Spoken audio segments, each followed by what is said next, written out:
Hi guys, Darth Deuces here, back with another Star Wars The Vintage Collection figure review.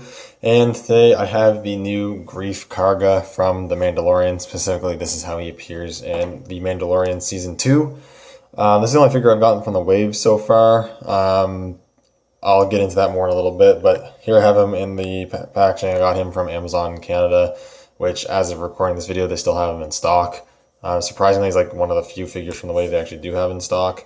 But yeah, it's kind of funny that we got the Season 2 look first. In the Black Series, we got the Season 1 look.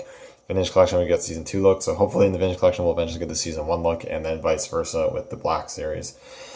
But we'll take a quick look at the packaging, which is pretty good. You know, you got a decent image of Greef Karga there. The figure on the bubble. And then on the back, you got all the legalese and whatnot. Some of the other figures, you've got some of the repacks that they released. I think the Battle Droid, the Queen Amidala, and the Anakin Skywalker. I did end up picking that for that Anakin Skywalker because I didn't get the previous version. And the other figures, of course, Greef Karga. There's the Bespin Escape Leia, the Zutton or Snaggletooth figure, the Child, and then the new Boba Fett. I do have the Child and Boba Fett in my pile of loot on Big Bad Toy Store. I'm just waiting for more pre-orders or stuff to put in that pile of loot before I ship it, because it's really not worth it for me to ship stuff from Big Bad Toy Store to Canada unless I have a lot of stuff coming. So yeah, that's pretty much it for the packaging. Crack the guy open. We'll take a closer look at the figure. I have a Greef Karga here, opened up out of the bubble, and this is actually a pretty impressive figure, especially in the articulation department. I think they did a really good job with the articulation. In general, this is a really solid figure. Definitely super articulated version of Greef Karga. So taking a closer look at the figure, we do have the face printed head sculpt, which I think looks pretty good.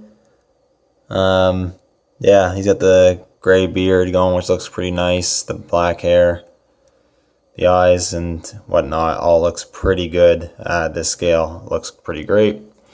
On the rest of the figure, he does kind of got this more regal looking thing going on. He got this big cloak cape thing.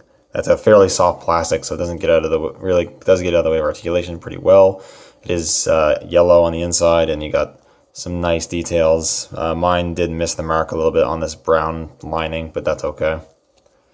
And you got like the gold clasp there on the front. Underneath, you've got red shirt and like a little kind of black or dark blue colored vest.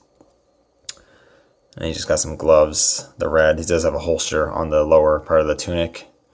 And then the legs are pretty basic. It's got boots and pants, brown pants. They're sculpted fairly well. Not a whole lot to talk about though, really. In all honesty, aside from the kind of cape thing he wears, it's really a pretty simple looking figure. There's not a ton to really go over. You can remove you can pop off his head, and this whole cloak thing does come off, and it will give you a better look at the articulation going on, as well as what he looks underneath. And then there it is. So you can get a better look at what's going on.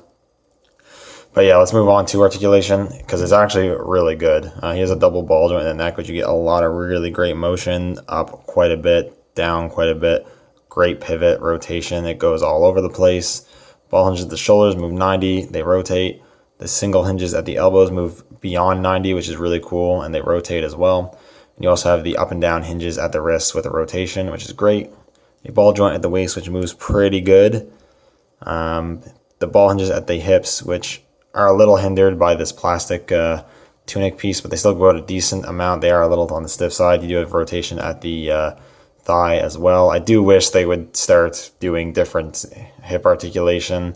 I wish they would engineer this a different way so it's a bit easier to maneuver them, but it is what it is. And you get single hinges at the knees, not elbows, knees bend back quite a bit. And you get hinges at the ankles, which move quite well forward and back, as well as rocker joints. So he is quite well articulated, which I'm honestly kind of surprised about. It's not a figure that really needed to be that articulated, if I'm being completely honest. He doesn't do a whole lot except for, shoot his blaster and stand around, but at least from what I remember. But yeah, I'm going to put the robe back on because he does kind of suffer from a long neck just a little bit when you don't have it on, or the neck's a little more noticeable. And in terms of accessories, I'm not going to count this as part of his, part of his look. But The only accessory he comes with is his blaster pistol, which is quite fairly small. It's nicely sculpted. I honestly don't know if the grip is painted or not. It looks like it's a darker color than the actual gun, but at the same time, it also looks like it's the same color. I really can't tell. If it is a painted grip, it's hardly noticeable, but it's a nicely sculpted pistol. He does have a trigger finger on the right hand, so if it wants to bend the elbow here, you can just slot it in his hand, and he holds the pistol very securely.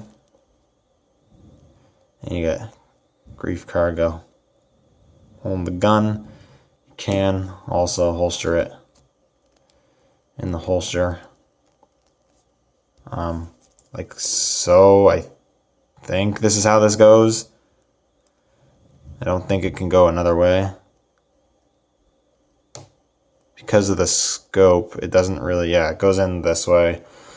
Because of the scope, it kind of doesn't really go in that far, and it looks kind of odd if I'm being honest, but you can holster it there and it's secure. It's not going to fall out, which is also pretty good. And that's really pretty much everything to say about Greef Karga. Really quick, let's do a really quick comparison. Here he is with the normal, the OG Mando. I don't have a Beskar. I don't have a Vintage Collection Beskar Mando yet. I have one coming, but this is what they look like. And that's pretty cool. I think that's a good scaling between the two. They're of similar height. So overall, there's not really a whole much else to say. I would say it's definitely not the most exciting figure, I guess, or the most, visually crazy figure with a bunch of accessories or anything like that. But it is a solid, well-articulated representation of Greef Karga as he appeared in Mandalorian Season 2. So if you're looking for that in the 3 1/4 inch scale, then I would definitely recommend picking this guy up. Anyways, that's pretty much all I have to say. Like, comment, subscribe, all that good stuff. Check out my Instagram in the description down below, where I post toy-related photos and post pretty much every day. Again, thank you guys so much for watching, and I'll see you all in the next one.